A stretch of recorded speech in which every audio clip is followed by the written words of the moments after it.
Saya jumpa orang pencen yang ramai. Ramai orang pencen. Dan saya nak sebut perkara ni. Penting sangat. Saya dulu masa jadi perunding cara rumah tangga, ramai orang pencen, orang tua umur 60 lebih datang nak bercerai. Nak bercerai. Yang datang nak bercerai tu daripada pihak lelaki, pihak suami. Banyak sebab, banyak faktor. Antaranya, subhanallah, masa tu saya jadi, bila saya ceramah macam ni, terutamanya wanita, saya nak ingatkan diri saya dan ibu-ibu sekalian. Biasanya orang lelaki dia akan sebut beberapa perkara, benda yang sama saja. Ustazah, saya tahulah saya dah tua. Isteri saya pun dah tua. Kami dah ada cucu. Tapi dia terlalu melebihkan cucu, Ustazah. Nampak benda tu biasa. Kita akan kata, awak ni kenapa mbak nak berkira bukan orang lain, cucu. Awak ni dah tua macam ni, nak ni. Allahu Akbar. Selagi mana kita jadi seorang isteri, siapa yang ada suami lagi angkat tangan? Tak berapa nak mengaku, tinggi sikit. Okey, semua ada suami lagi, Masya Allah. Selagi mana kita ada suami, selagi itu suami adalah gudang pahala yang paling utama bagi seorang isteri. Selagi mana ada seorang suami umur berapa pun, dia adalah orang yang pertama yang perlu kita dahulukan. Allah akan uji dalam hidup kita, akan ada anak, kemudian ada cucu. Dan memang kita cenderung untuk beri kasih sayang kepada cucu, sebab cucu sangat menggembirakan hati kita. Manakala atuk dia menyakitkan hati. Subhanallah. Sebab itu kita cenderung untuk memberikan perhatian, kasih sayang kepada mereka yang menggembirakan hati kita. Tetapi percayalah, apabila kita melakukan sesuatu dalam keadaan kita teruji sabar, dalam keadaan kita buat kerana Allah, maka pahalanya berganda-ganda. Lagi susah kita nak buat sesuatu ketaatan, kebaikan, lagi tinggi pahalanya. Dinilai kepada apa? Kesukaran, tahap kesukaran. Memang ada orang selalu kata pada saya, senanglah ustazah, ustazah tak ada di tempat makcik. Senanglah ustazah cakap macam tu, suami ustazah okey. Kalau ustazah diuji dengan saya ni, suami saya pemalas, suami saya tak semayang. Orang lain semayang sehari 5 waktu, suami saya 5 hari baru 1 waktu.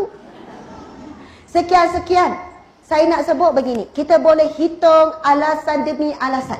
Kita boleh hitung halangan demi halangan untuk kita buat baik. Tetapi bila masuk dalam kubur besok, kita orang yang paling menyesal. Rupanya ujian yang Allah hadirkan, halangan untuk kita buat baik tersebut, itulah laluan pahala yang lebih tinggi. Sehingga kan esok kita akan berterima kasih kepada Allah.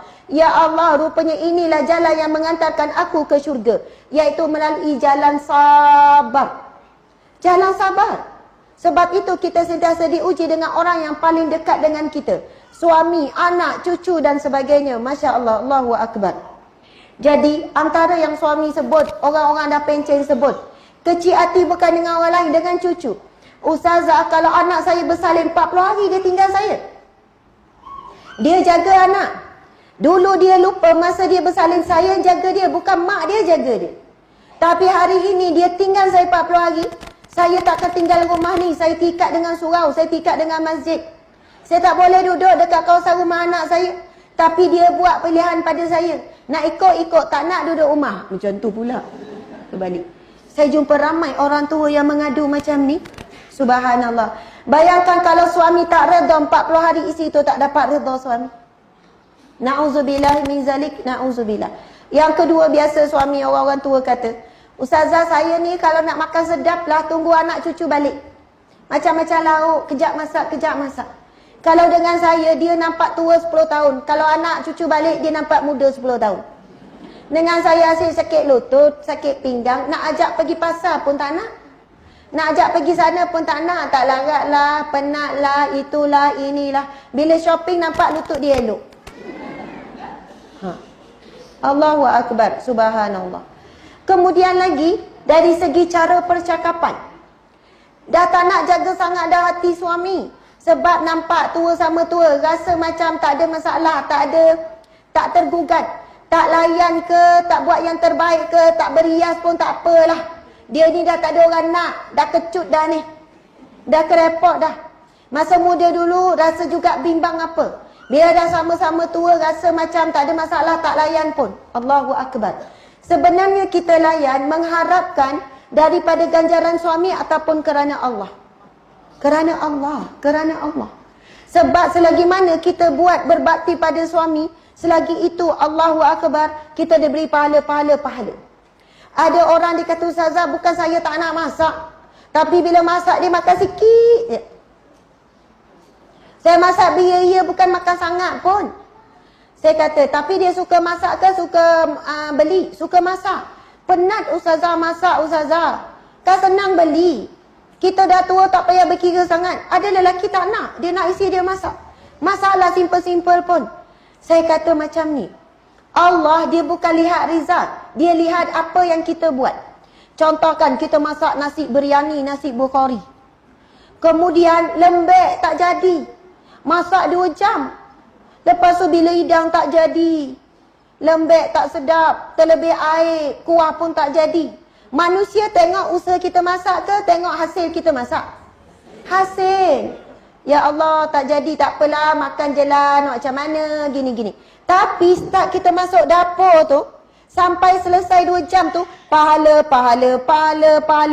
Allah tengok apa yang kita buat, bukan hasil. Tapi manusia cenderung akan beri penghargaan bila nasi biryani kita tu sedap. Oi sedapnya, Masya Allah, tak pernah. Manusia akan puji ketika itu. Tetapi Allah puji daripada start kita masuk dapur tu.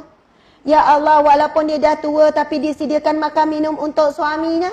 Walaupun dia dah tua tapi dia sabar, dia kemas rumah. Start pegang penyapu tu, bukan hasil. Manusia mungkin akan lihat hasil. Ni kenapa menyapu macam tak menyapu? Ini biasa ayat orang perempuan. Dia minta suami dia menyapu. Bang, menyapu macam tak menyapu. Orang lelaki kalau menyapu memang laju. Dah siap. Orang perempuan memang lama. Tunduk, selak, cari bawah sofa, korek-korek. Dia kata kenapa nak susah korek-korek? Benda tersembunyi, jangan dicari-cari. Betul kan? Subhanallah. Tapi, selama mana kita pegang penyapu tu kan, pahala.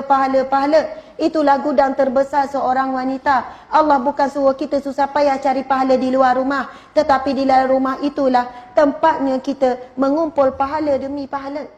Masya Allah, Allahu Akbar.